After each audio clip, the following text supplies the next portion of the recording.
पंडाल में ये खूबसूरत रोशनी और आप सब की फूलों जैसी मौजूदगी मुकस्सा मरियम की अकीदत में यहाँ पर हाज़िर होना, आपके ईमान की वो रोशनी जो आपके दिलों में है, यकीनन ये वो एक अनमोल गवाही है कि हम सब मुकस्सा मरियम के साथ अपनी अकीदत और मोहब्बत बांटने के लिए आज की शाम यहाँ पर इकट्ठे हुए हैं।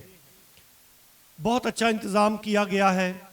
हंड गुजर की जिंदा दिल कलीसिया है और बड़ी फराख दिली के साथ यहाँ पर इस पंडाल को खूबसूरती के साथ सजाया गया है, रोशनियों के साथ इसको मुनव्वर किया गया है।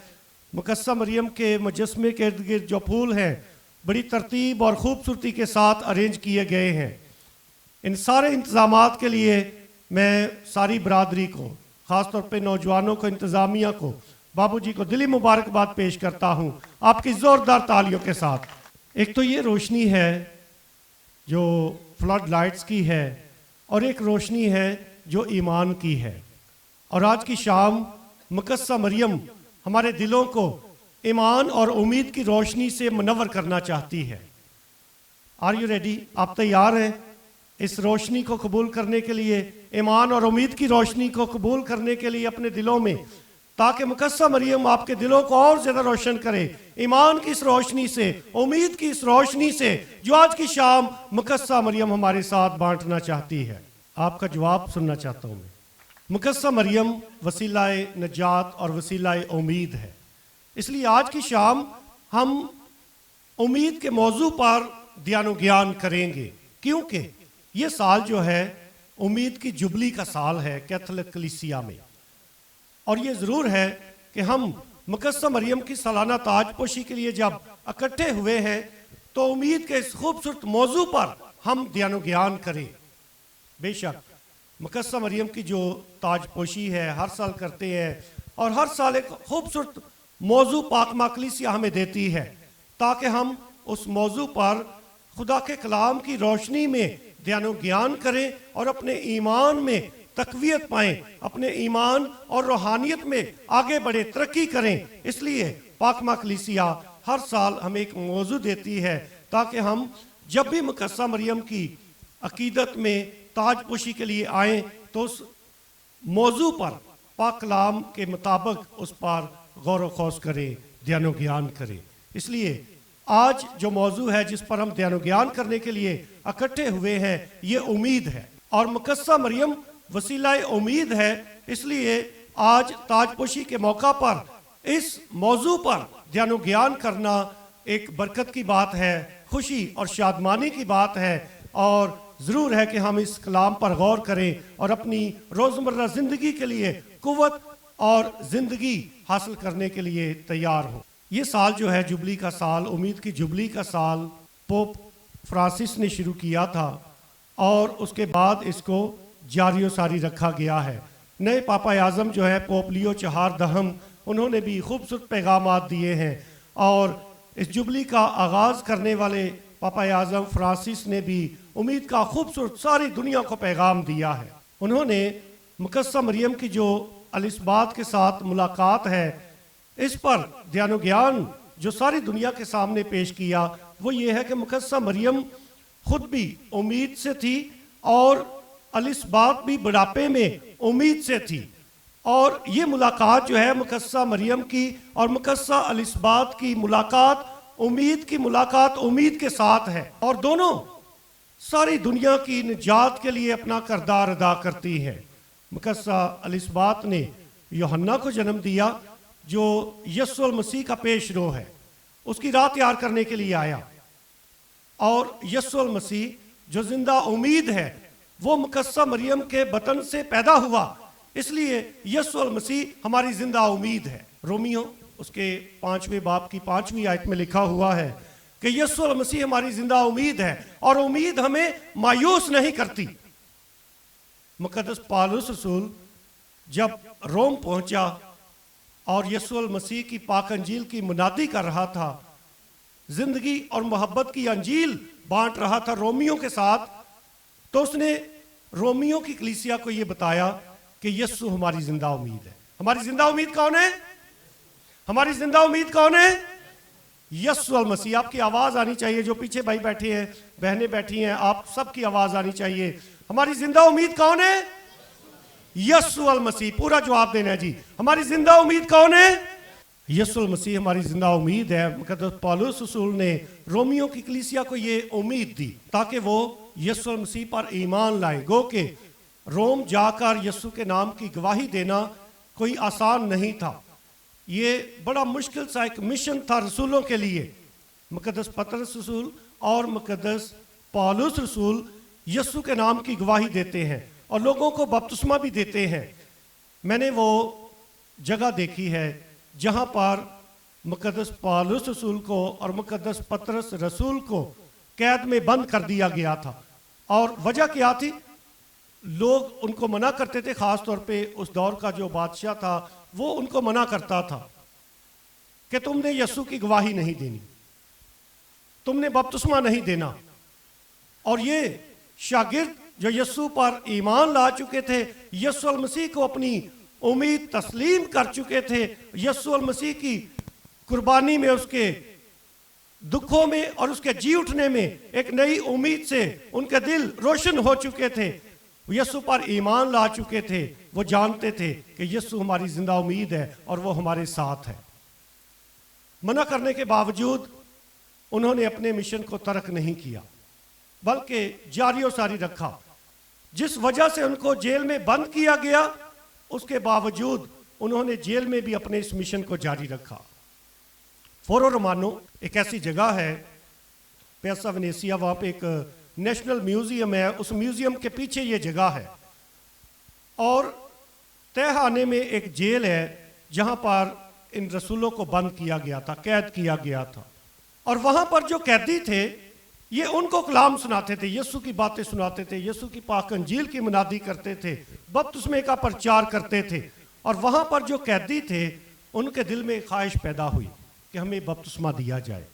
लेकिन अफसोस की बात यह थी कि वहाँ पर पानी नहीं। बपतिस्मा देने के लिए, मसीहियत में शामिल होने के लिए हम पानी इस्तेमाल करते हैं, जो पाक रूह की अलामत है, नई ज़िंदगी की अलामत है, इसलिए पानी का इस्तेमाल किया जाता है।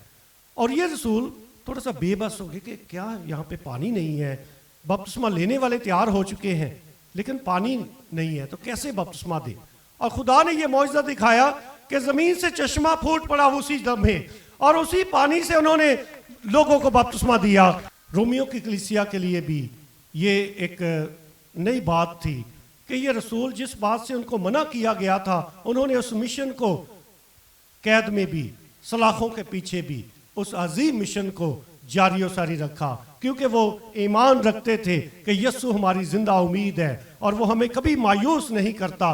और वो जेल में जहाँ पर पानी का एक कतरा भी नहीं था, ऐसे हालात में भी खुदावंद उनके साथ है, जो उनकी जिंदा उम्मीद है। उसने उनको मायूस नहीं किया, ना बपतिस्मा हासिल करने वालों को और ना बपतिस्मा देने वालों को, किसी को यीशु ने मायूस नहीं किया, बल्कि पानी का चश्मा जमीन से बहाया और उसी को इस्तेमाल करके उन्होंने उनको बपतिस्मा दिया जो बपतिस्मे के ख्वाहिशमंद थे। मसीह खुदा में अजीज मोमिनीन, मुकद्दस मरियम का जो सारा सफ़र है, चरनी से लेकर सलीब तक, ये उम्मीद का सफ़र है, खूबसूरत सफ़र है। इस पर हम ज्ञान करेंगे।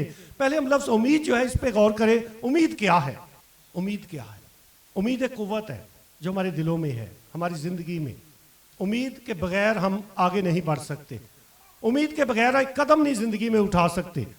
इंसान जो है वो रोटी के बगैर ज़िंदा रह सकता है, पानी के बगैर कुछ दिन ज़िंदा रह सकता है, लेकिन उम्मीद के बगैर एक लम्हा भी ज़िंदा नहीं रह सकता। हम सब अच्छे दिनों की उम्मीद रखते हैं, अब सब उम्मीद रखते हैं अच्छे दिनों की। एक नौजवान जो नया कारोबार शुरू करता है, उसको किस चीज़ की उम्मीद होती है? कि कारोबार बढ़ेगा, तरक्की करेगा, खुशहाली का वसीला बनेगा। इस उम्मीद के साथ एक नौजवान, एक शख्स, कोई भी है, बेटा या बेटी है, कोई भी नया कारोबार शुरू करते हैं, इस उम्मीद के साथ शुरू करते हैं कि इससे ख़ानदान में खुशहाली आएगी, हम तरक्की करेंगे। एक किसान जो बीज बोता है, वो किस उम्मीद के साथ कि ये फसल पैदा होगी, इस बीज से फसल पैदा होगी और इस फसल से घराने में खुशहाली आएगी। तो एक किसान जो बीज बोता है वो इस उम्मीद के साथ बीज बोता है कि ये फसल जो है उसकी खानदानी तरक्की का बायस बनेगी, खुशहाली का बायस बनेगी, उनकी ज़रूरियात पूरी होंगी। एक माली जो है जो फल का कोई बीज बोता है, कोई पौधा लगाता है, वो इसी उम्मीद के साथ लगाता है कि ये पौधे बड़े होंगे, दरख्त बनेंगे और फल पैदा करेंगे, और वो फल जो है वो भी खुशहाली और तरक्की का, कामयाबी का वसीला बनेंगे। एक बच्चा जो इम्तहान देता है 9वीं क्लास के या 10वीं के या FSC के, BSc के, उसको किस चीज़ की उम्मीद होती है? जो इम्तहान देता है बेटा या बेटी, उसको किस चीज़ की उम्मीद होती है? जल्दी से बताएं।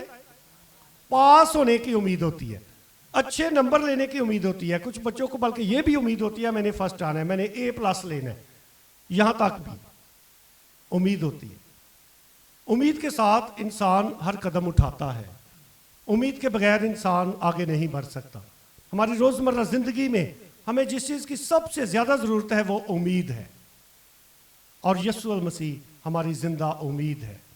पोप फ्रांसिस ने हमारे साथ जो दुनिया भर से वेटिकन में उम्मीद की जुबली मनाने के लिए आए थे, हम सब के साथ उन्होंने मुखातब होकर खूबसूरत उम्मीद का जो पैगाम बांटा था, उन्होंने हम सबको पहले एक नसीहत की कि उम्मीद की कहानियाँ ढूंढें और उम्मीद की कहानियाँ बांटें, क्योंकि जो मौजूदा हालात हैं, इन हालात ने लोगों की ज़िंदगी में बड़ी नाउमीदी पैदा की है। आए दिन जो खबरें आप देखते हैं टेलीविज़न पे, सेल फोन पे, मायूस कुन खबरें हैं। ख़ास तौर पे जो जंग की खबरें हैं, चाहे दुनिया के किसी भी हिस्से में जंग हो रही हो, और लोगों को जब खबर पहुंचती है, चाहे टेलीविज़न के ज़रिए है, चाहे अखबार के ज़रिए है, चाहे फेसबुक के ज़रिए है, सोशल मीडिया के ज़रिए है, जंग की ये खबरें मायूसी और नाउमीदी पैदा करती हैं, और इसने सारी दुनिया में बड़ी नाउमीदी पैदा की है। जंग किसी दुनिया के किसी कोने में होती है, करेंसी पूरी दुनिया की डाउन हो जाती है। जब रशिया में जंग जारी हुई है, उसके बाद देखे करेंसी कैसे डाउन हुई है। ऐसे ही किसी भी मुल्क में, चाहे गजा में है, चाहे इंडिया और पाकिस्तान की है, कोई भी जो जंग है वो सबसे ज़्यादा जो मुतासर करती है, मुल्क की मैशियत को कमज़ोर करती है, सारी दुनिया उससे मुतासर होती है। और इन जंगी हालात ने सारी दुनिया में एक बहुत बड़ी मायूसी पैदा की है। इसलिए ये मौजू पाक माँ कलीसिया ने चुना, जो उम्मीद का खूबसूरत मौजू है कि आज के इंसान को सबसे ज़्यादा जो ज़रूरत है वो उम्मीद की ज़रूरत है। इसलिए उन्होंने हमें नसीहत की कि जो दुनिया भर से मीडिया प्रोफेशनल्स वहाँ पर आए थे, उनको ये नसीहत की कि उम्मीद की कहानियाँ ढूंढें और उम्मीद बांटें, और हर हालत में उम्मीद बांटें। उनका जो पैगाम है वर्ल्ड कम्युनिकेशन डे का एक खूबसूरत पैगाम है। उन्होंने एक फूल की मिसाल पेश की है, मज़ाहम फूल, रेजिस्टेंट फ्लावर। ये फूल जो है ऐसी जगहों पे पैदा होता है, ऐसी जगह पे खिलता है जहाँ पे पानी का एक कतरा नहीं होता, पानी की एक बूंद नहीं, जहाँ पर बंजर ज़मीन में, पथरीली ज़मीन में ये फूल उगता है, गुलाबी रंग का खूबसूरत फूल जिसको मज़ाहम फूल कहा जाता है। पोप फ्रांसिस ने कहा एक मसीह की ज़िंदगी ऐसी फूल की मानिंद होनी चाहिए, जो हर हालत में मुश्किल तरीन, दुश्वार तरीन, और जहाँ पे मौसम जो है दोस्ताना नहीं, ऐसे हालात में भी उगता है और दुनिया को खूबसूरत बनाता है। पोप फ्रांसिस ने कहा कि आप एक मसीही होते हुए आपकी ज़िंदगी इस फूल की मानिंद होनी चाहिए कि आपने मुश्किल हालात में, परेशानी में, इज़ार आसानियों में मायूस नहीं होना, बल्कि इस फूल की मानिंद खिलना है और दुनिया को उम्मीद देनी है। फलों का बादशाह जो है वो कौन है? किसको कहा जाता है फलों का बादशाह? मैंगो को, आम को। और जंगल का बादशाह किसको कहा जाता है? आवाज आनी चाहिए आपकी, ये सही कहा, शेर। और मज़ाहम फूल को फूलों का बादशाह कहा जाता है, फूलों का बादशाह, क्योंकि वो ऐसी जगह पर उगता है जहां पे पानी का एक कतरा नहीं। इसलिए इस फूल की ये खूबसूरती है, और इसीलिए पोप फ्रांसिस ने नसीहत की है कि एक मसीही की जिंदगी इस फूल की मानिंद होनी चाहिए, मज़ाहम फूल, जो मुश्किल हालात में भी मायूस नहीं होता, गिरता नहीं, बल्कि दुनिया की खूबसूरती में इजाफा करता है जब वो खिलता है। तो ऐसे ही एक मसीही की जिंदगी भी होनी चाहिए कि जब आप पुरुमीद हैं, आपके दिल में उम्मीद की रोशनी है, तो आप इस मज़ाहम फूल की तरह खूबसूरत हैं।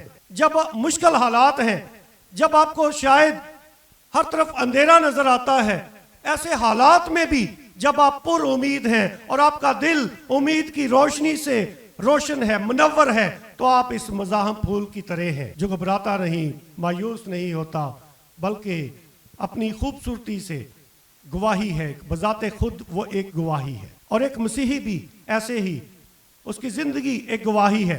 जब हम मुश्किल हालात में भी आगे बढ़ते हैं, कदम उठाते हैं, आपका एक एक कदम का आगे बढ़ना, एक एक कदम का उठना और आगे बढ़ना आपकी उम्मीद को जाहिर करता है। इसलिए हालात चाहे जैसे भी हों, हर वक्त उम्मीद, पुरुमीद रहना और उम्मीद बांटना, ये एक मसीह की जिंदगी का अजीम मिशन है। अजीम मिशन हमारा क्या है? उम्मीद बांटना, कि हर हालत में पुरुमीद रहना और हर हालत में उम्मीद बांटना, चाहे इज़ार सानी हो, मुश्किल हो, परेशानी हो, बीमारी हो, हर हालत में पुरुमीद रहना। मुकस्सा मरियम की जो जिंदगी है, इस पर गौर करेंगे। सबसे पहले जब वो फरिश्ते का पैगाम सुनती है, उस पर ईमान लाती है मुकस्सा मरियम, और वो कहती है कि मेरे लिए तेरे कौल के मुवाफिक हो। फरिश्ते का ये पैगाम मुकस्सा मरियम के लिए उम्मीद का पैगाम था, निजात का पैगाम था, और वो उस पर ईमान लाकर खुदा की ताबेदारी करती है, खुदा के मंसूबे को अपनी जिंदगी में कबूल करती है। जब वो हाँ कहती है फरिश्ते के सामने, ताकि मुनज्जी दो आलम यीशु मसीह इस दुनिया में उसके वसीले से आए, वो इस बात को अपने लिए एक बहुत बड़ी बरकत समझती है कि खुदा ने उसको चुन लिया है। इसलिए वो खुदा के मंसूबे के सामने हाँ कह देती है। गो के सवाल करती है कि ये कैसा सलाम है, मैं तो किसी मर्द से ना वाकिफ हूँ, तो वो बेटा कैसे होगा? और खुदा का जो फरिश्ता है उस पर जाहिर करता है कि ये रूह की कुव्वत से होगा, रूह कुद्दस उस पर साया डालेगी और वो अब्दी बादशाह होगा, उसकी सल्तनत खत्म नहीं होगी, वो निजात दहिंदा होगा। और मुकस्सा मरियम इस कलाम पर ईमान लाती है और कहती है कि मेरे लिए तेरे कौल के मुवाफिक हो। उसके बाद जो उसकी सारी जिंदगी है, एक जदोजहद का सफर है, एक उम्मीद का सफर है। चरनी से लेकर कलवरी तक मुकस्सा मरियम का जो सफर है, उम्मीद का खूबसूरत सफर है। सबसे पहले उनके लिए लिखा सराय में जगह ना थी कि यीशु को जन्म कहाँ देना है। ये सबसे पहली मुश्किल थी, परेशानी थी, लेकिन इसके बावजूद हज़रत यूसुफ, मुकस्सा मरियम मायूस नहीं हुए, बल्कि वो उम्मीद के साथ चलते रहे। जब यीशु की पैदाइश हुई तो मासूमा के कत्ल का हुक्म दे दिया गया और हज़रत यूसुफ और मुकस्सा मरियम यीशु बच्चे को लेकर मिस्र में भाग गए और फिर वहां से वापस आना और नासरत में आकर क़याम करना, ये एक उम्मीद का सफ़र था कि खुदावंद उनके साथ है, इमैनुअल उनके साथ है, जो जिंदा उम्मीद है वो उनकी कुव्वत है और वो उसके साथ है, तो फिर उनको किसी चीज़ की कोई परेशानी नहीं। इसलिए मुकस्सा मरियम का अलिस्बात के पास जाना और खुदा के फरिश्ते ने जो कहा था उस अलामत को देखना, उससे भी उसकी ज़िंदगी में उम्मीद और ज़्यादा मजबूत हुई। और उसके बाद काना जलील का एक बहुत खूबसूरत वाक़या है, जहाँ पर एक ख़ानदान की नाउमीदी, उनकी सारी मायूसी उम्मीद में बदल जाती है। जब मैं ख़त्म हो गई, काना जलील के ब्याह का जो वाक़या है बड़ा खूबसूरत, उम्मीद की ये भी एक और कहानी है खूबसूरत, जिस पे मैं चाहता हूँ कि आज की शाम मेरे साथ मिलकर इस पर ध्यान ज्ञान करें। अंदाज़ा करें कि उस घराने के लिए कितनी परेशानी का बायस होगा ये लम्हा कि जब उनकी मैं ख़त्म हो गई, कि बारात आई है, दूर दूर से रिश्तेदार भी आए हैं और सबके सामने किसी चीज़ का कम हो जाना ख़ानदान के लिए एक शर्मिंदगी की बात है, मायूसी की बात है। चाहे चावल कम हो जाए या सालन कम हो जाए, कोई भी चीज़ कम हो जाना जो है एक ख़ानदान के लिए शर्मिंदगी की बात होती है हमारे कल्चर में, हमारी सकाफत में। और उस ख़ानदान में भी ये लम्हा एक मुश्किल तरीन लम्हा था। जब बात फैल गई कि यहाँ पे जी मैं कम हो गई है, जब मुकस्सा मरियम तक बात पहुँची तो वो यीशु के पास जाती है। किसके पास जाती है? और उसको जाकर बताती है कि उनके पास मैं नहीं रही। और पहले खुदा यीशु मसीह कहता है, खातून तुझे और मुझे क्या, हनूज मेरा वक्त नहीं आया। और गो के वक्त नहीं आया था, फिर भी मुकद्दसा मरियम जानती है कि मेरा बेटा मेरी ताबेदारी करेगा, वो मौजज़ा कर सकता है, वो कुव्वत रखने वाला है, इख्तियार रखने वाला है। मुकद्दसा मरियम अपने बेटे की कुव्वत को, इलाही अलूहियत को जानती थी, इसलिए उसने बेटे की नहीं सुनी। बेटे का काम है माँ की सुनना, और इस मौजज़े में मुकद्दसा मरियम ने अपना इख्तियार इस्तेमाल किया है। गो के यीशु ने कहा कि हनूज मेरा वक्त नहीं आया, फिर भी मुकद्दसा मरियम खादमों से कहती है कि जो ये कहता है वो करो, जो कुछ ये कहता है वो करो। मुकद्दसा मरियम ने हुक्म दे दिया, और उन्होंने क्या किया, उन्होंने मटकों को पानी से भर दिया, लबालब भर दी, और फिर यीशु मौजज़ा करता है कि उस पानी को मैं में तब्दील कर देता है। ये मुकद्दसा मरियम ने उस खानदान की सारी मायूसी को उम्मीद में बदल दिया है। ये मौजज़ा उम्मीद का मौजज़ा है।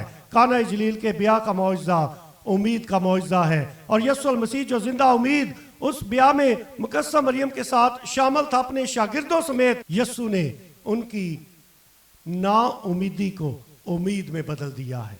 ये सिर्फ पानी का मैं में तब्दील होना नहीं है, बल्कि इससे भी बड़ा जो मौजज़ा है वो ये है कि उनकी ना उम्मीदी को उम्मीद में बदल दिया है।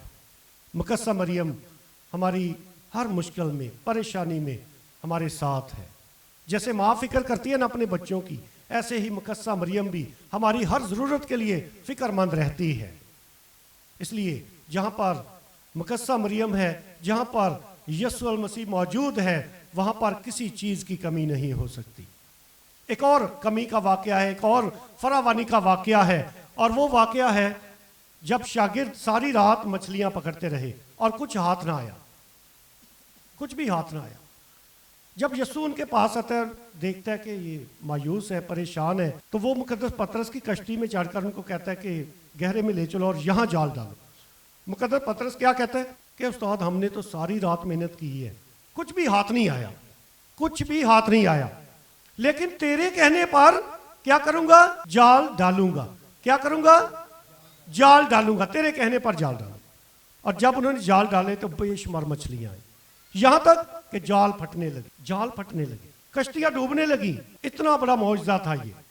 और जब शागिर्दों ने देखा और दूसरे साथियों को भी आवाज दी कि आओ हमारी मदद करो, हमारे जाल फट रहे हैं, कश्तियां डूब रही हैं, इतनी ज्यादा मछलियों की कसरत है, और वो आकर उनकी मदद करते हैं। पोप फ्रांसिस ने इस मौजज़े पर खूबसूरत कमेंट किया है, इसकी तफसीर बयान की है कि ये मौजज़ा जो है ये सिर्फ और सिर्फ मछलियों का मौजज़ा नहीं है कि कितनी ज़्यादा मछलियाँ उनके जालों में आई, बल्कि असल मौजज़ा ये है कि उन शागिर्दों की सारी मायूसी उम्मीद में बदल दी है यीशु मसीह ने। उनकी सारी मायूसी उम्मीद में बदल गई है, उनकी सारी रात की जो शिकस्त है वो फतह में बदल गई है। ये मौजज़ा है असल जो यीशु मसीह के आने से हुआ है। आइए हम अपनी रोज़मर्रा ज़िंदगी में हमेशा पुरुम्मीद रहें कि यीशु हमारी ज़िंदगी की कश्ती में है। जब वो हमारे साथ है तो फिर किसी चीज़ की कमी नहीं हो सकती। आइए हम ये ईमान रखें कि वो हमारी ज़िंदगी की कश्ती को कभी बेसिमतगी का शिकार नहीं होने देगा, बल्कि वो दुरुस्त रास्ते पर रहनुमाई करेगा हमारी, और वो जिंदा उम्मीद बनकर हमेशा हमारे साथ चलता है। आइए हम भी रोज़मर्रा ज़िंदगी में एक दूसरे के साथ उम्मीद बांटें। उम्मीद ज़िंदगी है, और ज़िंदगी की अलतार से एक दूसरे के साथ उम्मीद बांटते रहें, और वो उम्मीद की रोशनी जो मुकद्दसा मरियम हमें अता करती है, उम्मीद की ये रोशनी एक दूसरे के साथ बांटें। खुदा हमें ऐसा करने की तौफीक दे।